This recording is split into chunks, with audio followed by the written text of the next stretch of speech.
अल्हम्दुलिल्लाह नहमदुहु व नसल्ली अला रसूलिहिल करीम। अम्मा बाद। इस सोच मतलब खुश हुए, इस खूब से ठहरे दर्द हुए, इस सोच मतलब खुश हुए, इस खूब से ठहरे दर्द हुए। अगर हक पे मिटे तो जन्नत है, यूं ही मरे तो क्या होगा।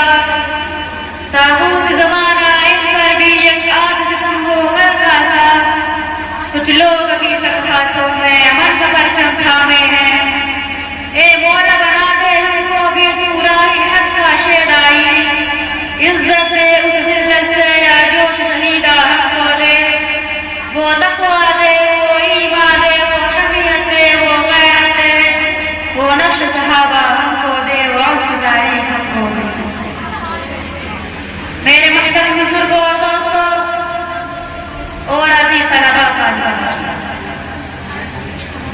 अल्लाह रब्बुल इज़्ज़त का ये कानून है और कुदरत का ये निज़ाम है कि जब तक इंसान अपने अंदर मेहनत करने और किसी चीज को हासिल करने के लिए अपने आप को बिल्कुल कुर्बान कर देने का जज्बा पैदा नहीं करता, उस वक्त तक अल्लाह रब्बुल इज़्ज़त उसको तरक्की, सरबुलंदी और कामयाबी से हमकिनार नहीं करती। जैसा कि दाना जब तक मिट्टी में जाकर अपने आप को नहीं मिलाता तब तक वो सरसब्ज़ शदाब खेती की शक्ल में नहीं मिलता। इसीलिए शायर कहता है, मिटा दे अपनी हस्ती को कर दुश्मन सवा चाहे, मिटा दे अपनी हस्ती को कर दुश्मन सवा चाहे, कि दाना खाक में मिलकर लोग उतार लगा। ऐसा इंसान जब किसी चीज की देखभाल करना छोड़ देता है तो वो चीज अपनी हिफाजत हो गई, वो चीज अपनी हालत में बाकी नहीं रहती।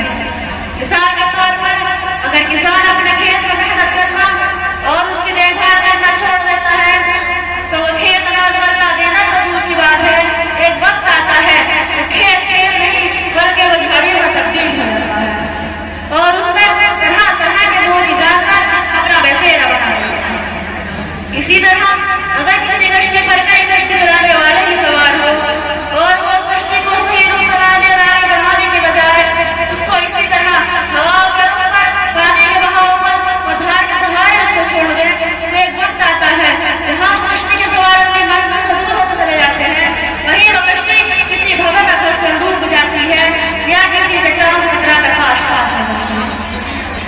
मेरे दोस्तों, इससे यह मालूम हुआ कि इंसान को कामयाबी की मंजिल हासिल करने के लिए मेहनत, कोशिश और जिद्दोजहद की सख्त जरूरत होती है। इसीलिए शायर कहता है, तदबीर के तकदीर से तकदीर रक्षा होती है, तदबीर के तकदीर से तकदीर रक्षा होती है, कुदरत भी मदद फरमाती है जो कोशिश में लगा जाती है। मेरे दोस्तों, आज पूरी मुस्लिम कौम को जन्नत और तुम्हारे को मस्ती की गहरी खाई तबाही बर्बादी के फर्ज बर्बादी से निकालने की सबसे बड़ी जिम्मेदारी और तुम्हारी जिम्मेदारी हमारे कौम के नौजवानों पे कंधों पर आई होती है।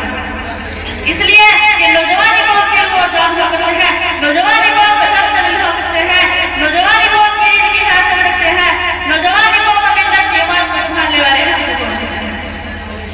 मेरे मुहतरम बुजुर्ग और दोस्तों, कौम की तरक्की और खुशहाली इन्हीं नौजवानों से वाबस्ता है।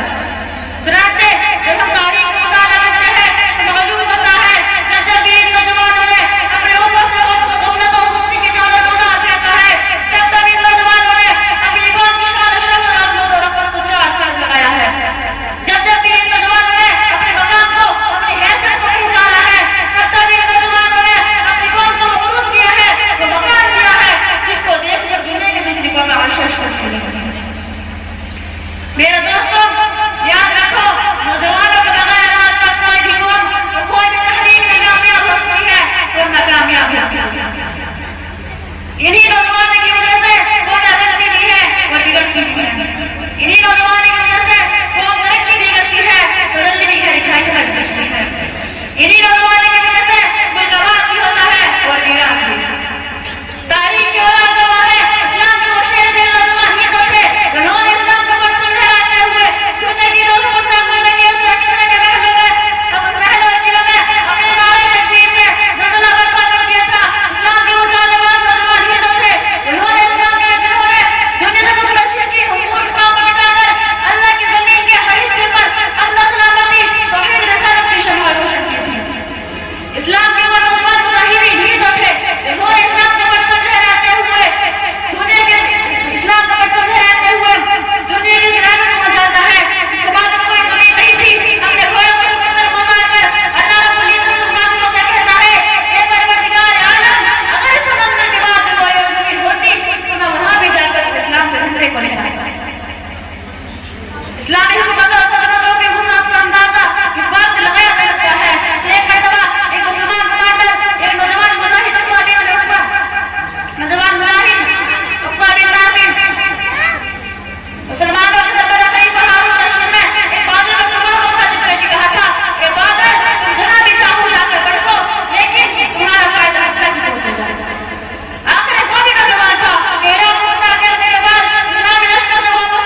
यथा